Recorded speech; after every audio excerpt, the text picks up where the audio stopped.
After watching the tape from the game, what I had mentioned afterwards is what really happened was they were just more physical up front than our guys, and we had practiced well.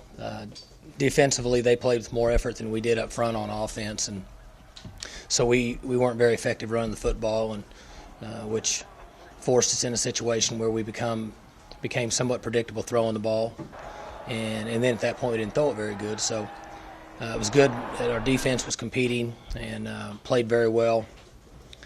They made a nice change there in the fourth quarter when they brought the other quarterback in and tightened down the formation and ran the ball effectively and were able to throw some misdirection passing. And they had the long drive that was 5 or 6 minutes and scored, and then we went out and were on the field for about 40 seconds and punted back, and they scored again real quick, and they had gotten us tired at that point. So it was good to get out of there with a win. We'll need to play much better this week in order to beat Iowa State. Iowa State's a good football team. Everybody knows that. I think what's interesting about them is they don't do anything flashy in most people's opinion to get a lot of attention, but they're giving up 17 points a game, 3.5 yards a rush. They've only given up 9 sacks. They just don't make many mistakes. They play good football. They don't turn it over. They're sound, and you can look from this season. You can even go back into next season where they've competed against good offenses and played much better than what people would have expected them to. So I think we're to the point now that everybody realizes that it doesn't happen by accident, that Iowa State's a good football team and worthy of the consideration that they're getting. So we'll need to practice very well and play well in order to have a chance to win this game. How much does it affect the game planning when you have the talent that they do there in the middle with their linebackers? Yeah, they may have the best crew inside and play as well together as anybody we have in our league. They're experienced. Most of their guys are juniors and seniors. They've played a number of games, and the experience and maturity is so important. And they've got guys that have played a lot of games, and the results, it shows. The whole revenge card, does it play at all, or is it overrated, or does it almost have to play in judging what happened? I don't think that it goes unnoticed. I think that most of that's overrated, but I can't imagine that some players might not reflect back on that last year. But they have to go out and play a sound football game. They got to be in the right spot and adjust based on whatever position they're in, offense or defense. And if you get caught up in that and you play out of control, then you won't play very good, in our opinion. Mike, what do you remember about that day? I mean, obviously, just a horrific weekend that was. Waking up that day, did you kind of feel like something was off that morning in Ames before the game? I don't know if you ever really know. I know everybody felt terrible, and it was a downer, and we could talk and had meetings and told the team that they decided to play the game and we needed to move forward. But it's not like you walk out of that banquet room at the hotel and feel better about it. Nobody did. And the tragedy I remember much more than I do the game, just because that's going to last forever. And that score was forever, but our team ended up on a very good note that at the end of the season last year. So just the tragedy and what we went through, and certainly the families, is something that none of us will ever forget. You've given a lot of speeches to teams and had a lot of talks with teams. How tough was that one when I'm assuming you were the one that delivered the news? Yes, and in most cases, I'm more comfortable with just telling them the truth, and that I understand that everybody knows what we're dealing with. Why things like that happen, we'll never know, but they have to move forward in a short time frame and do the best we can. And it was just very quiet. It was quiet for the rest of the day. It's quiet at the hotel. It was quiet in meetings. Quiet on the bus ride. It was somewhat quiet in the locker room before the game. Coach, talk about the impact of your special teams last week, because they really limited to kickoff returns, punt returns, and you got a good punt return from Charlie Moore. Quinn did a really nice job for us in the conditions we had with the surface being wet and the rain. We were able to play field position, and he had a punt of I think 70, and the other one was 72 or 3. So really had 2 punts of over 70 yards and changed the field. And then he made a long field goal. He missed one right before the half. I think was 52 or 53. And then he was able to kick off well, and then Charlie was able to come up with a punt return for us. So we were good on special teams.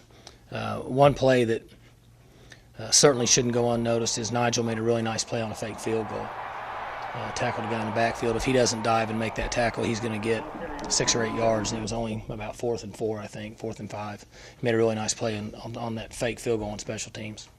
Mike, going back to Iowa State, Paul Rhodes, I mean, there's some places in America where the resources are limited. What the job he's done, is that you think that's gone underappreciated?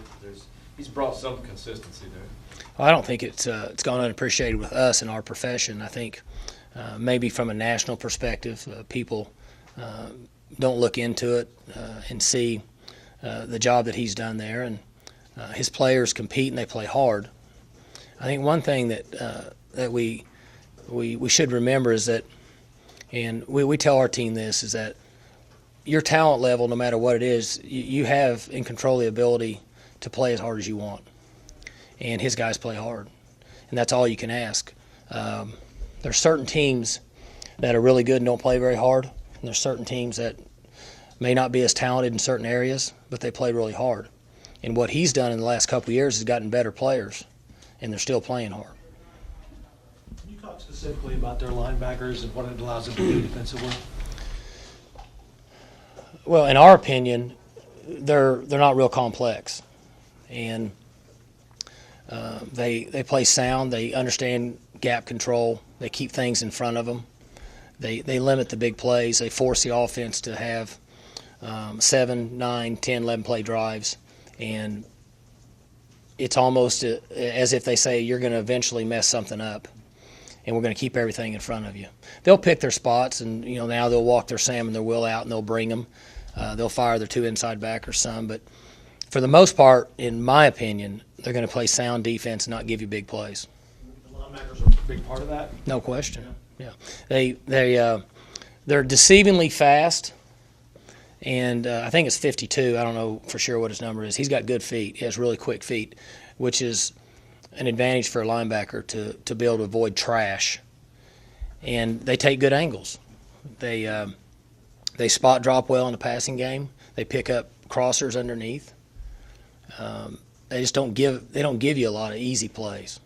What did they do last year that was so effective in stopping the run game that night? Because it looked like they ran a little bit of a stack where they kind of hid their linebackers, made it very difficult to get any second-level blocks. Yeah, they played 2s and 4s, head up on the guards, head up on the tackles, and put their linebackers behind them, which is a defense that's advantageous for stopping the run. We didn't play catch. We didn't throw the ball effectively, and Whedon didn't set his feet as much as he would have wanted to. And there was times they played man on us, and we didn't throw the ball and catch it like we needed to. You look back on games like that, you'll see 3 or 4 key plays that if you're able to execute what we think is within the realm for us to execute, you're gonna play much differently, and the outcome will be different. But obviously that's why they play the game. How is Wes coming along? He's just day to day. He's out there with us and just day to day. A little bit of an off-the-wall question. I asked you last night about that Lou Holtz comment on Saturday where he said, hey, coaches now deal with their own team as a different team every week when they take them out to play. I was thinking, Vince Lombardi, I know, is a guy that you kind of looked up to in the coaching profession. Even your own head coach, Pat Jones, that you're tied with right now. How do you think those guys would have dealt with today's? They didn't have to deal with Twitter, Facebook. How would those coaches have dealt with this kind of distracting type atmosphere? Well, I think we have to be flexible and adjust whether we like it or not. I'm certainly not as what would be as disciplined a background as what I read about Vince Lombardi or certainly even Coach Jones. But I'm also not the most laid-back guy when it comes to the structure and discipline. But society's changing. We have a set rules we have set rules and certain parameters that we think are important that our players stay within in a lot of different areas. But there's just, in our opinion, in my opinion, there has to be more flexibility to a certain point and understand that things change. I mean, you can look at examples out there in every walk of life. You can go back 10 years ago, and when Mike Leach and them started throwing the ball that way, nobody ever thought that would happen. And now everybody's doing it. I shouldn't say everybody. A large number of people are doing it. And now they've even changed it and doing it differently. So things change. People change. Young people are different than they ever have been, but they still want discipline and structure. So as long as you have that, in the most part, you'll be fine. Speaking of Coach Jones, now that you're a win away from that wins record, have you had a chance to reflect on what it'll mean to you whenever you do get it? Well, I'm happy for our team. I'm happy for the organization, the school. You know, I visited with Coach the other day about that, and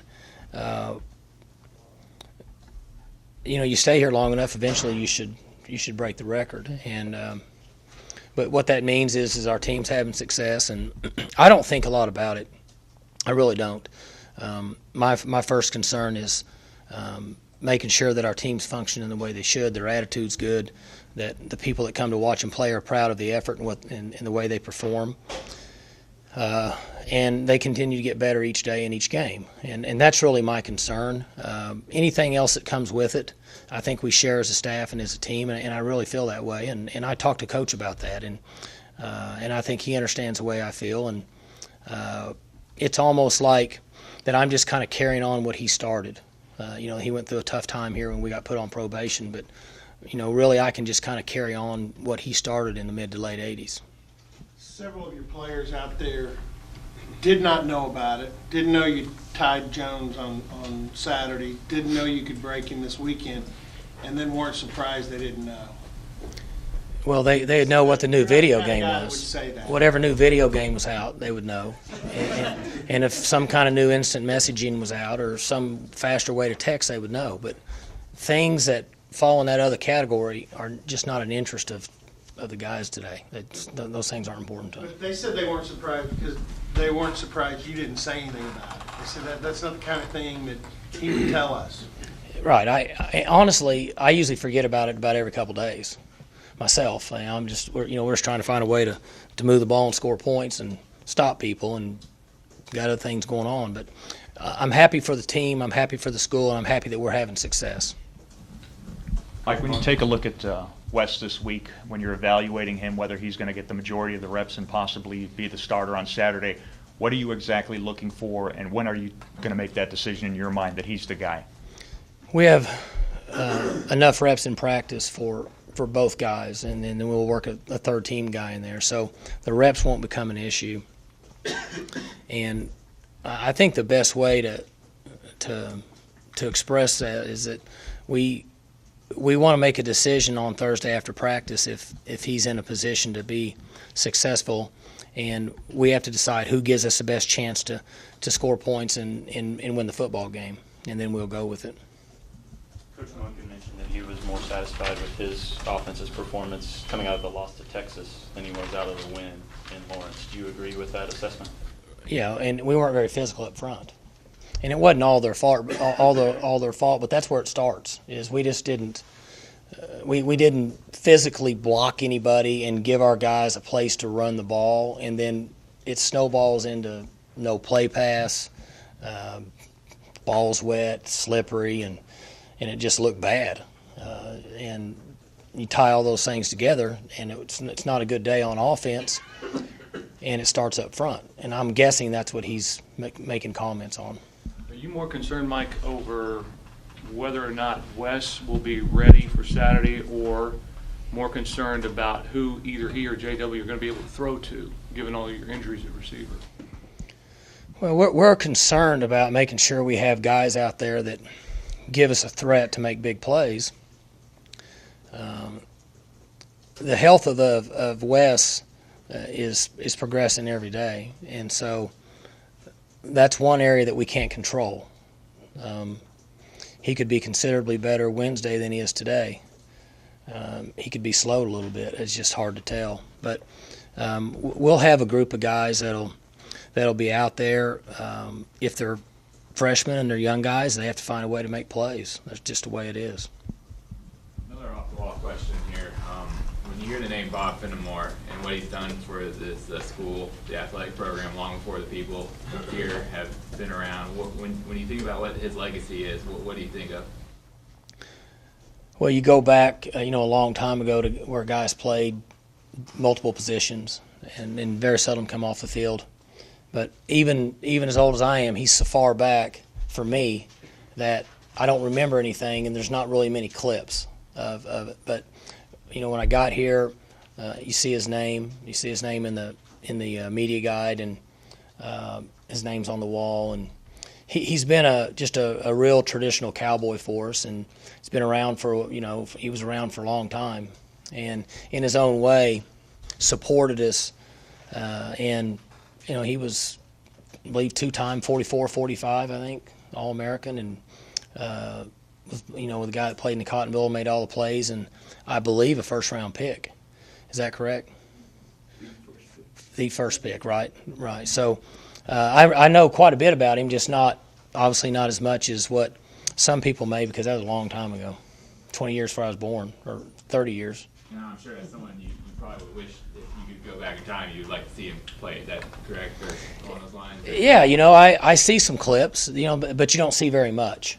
They just obviously didn't have the ability to video and store it like they do now.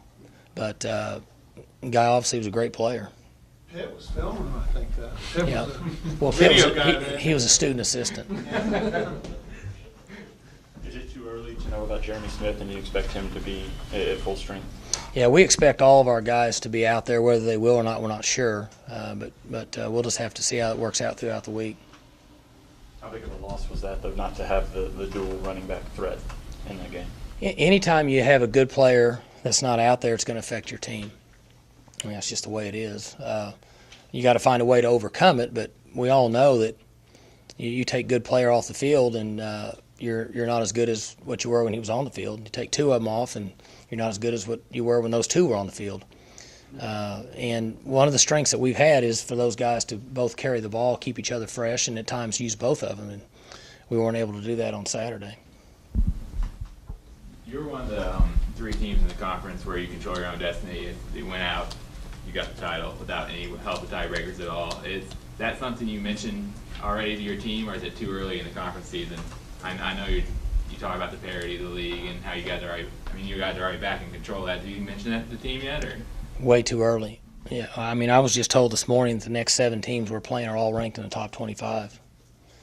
And we just got through playing Texas. At one time, whatever they were ranked, we played Arizona. We played a Lafayette team that won in the bowl game last year. So, we're going to have challenge each week. We got our hands full just getting ready for the next one. Did you have a chance to watch Brandon Whedon yesterday? I didn't. I heard that he played very well, but I don't get to watch any NFL unless it's late at night. Sometimes there's a game on after 10 o'clock, and I'll turn it on. And I didn't even see any of his highlights. And I don't know why, because I saw all the other highlights, but for whatever reason I must have fallen asleep. But I was happy that he continued to play well. I know that he's thrown, I think, 10 interceptions, but in the parts that I've seen him play, I watched him against the Ravens, whenever that was, because I think we had an open date or something. I don't remember for sure, but I watched him play, and I thought he played fantastic for the amount of pressure that he's getting. And as they, just from an outsider looking in, as they get and improved where they can protect him a little better, I think that he's really going to make some plays, because the games I saw him, he was under pretty good heat now. And he had a couple of connections to Josh Cooper. Does that make you nostalgic at all, or is that just more of a female thing? Well, I'm really happy. Yeah, it makes me sad they're not here. One, I'm really happy for both of them, and really Josh. Josh is just a little guy from Mustang that not very many people, well, nobody really recruited him. And he came in here and had a couple issues, and we disciplined. I was just telling, it's funny you brought it up, I was just telling my wife last night that his first week here, he was down here after curfew on the strip, and we disciplined him, put him on the Stairmaster for a week or so out there in practice, and really tried to get him to quit. and he wouldn't quit. And he came in my office and asked if he could get off a Stairmaster, and I said, I really had forgotten you were over there. And I said, so how long have you been over there? He said, I think 5 or 6 days. I said, well, that's probably pretty good. You can get off now. But anyway, he's come a long way. It's a great story of a young man that just likes to play football. Had a lot of success here. I think he was the third all-time leader in receptions, I think, somewhere around that, and or second or third, or third or fourth. But anyway, just a guy that likes to play a game. He played hurt all the time and fought through it and was a great team player. Mike, you had mentioned blocking and running earlier. Did that lead to passing problems against Kansas? I mean, was that, you think, the biggest reason you had trouble throwing the ball to? Before the first break, the problem we had was the conditions weren't good. We had a young quarterback, and at times you see quarterbacks make plays in bad conditions like that, and they're usually a veteran guy that's a really good thrower, and he's got a huge hand, and he can deal with conditions better. Those didn't favor who we were as an offense last Saturday. And then we didn't block anybody up front. We couldn't run the ball, so they just sat down on everything. And from that point on, we didn't throw the ball very good. That necessarily wasn't tied into the front. That was just tied into the passing game, quarterback and receivers. Some of the routes that we ran were poor, and some of the throws we made were poor. Do you feel pretty confident that you can fix the problems you had last week? Well, I know it's going to be 60 and sunny, so that'll be a good start. And again, they played under the same conditions, but that we can't control. And so supposedly the weather's supposed to be good, so that's a good start. And the one thing I keep going back to, John, is in order for our offense to have success, we have to be physical up front and allow running lanes.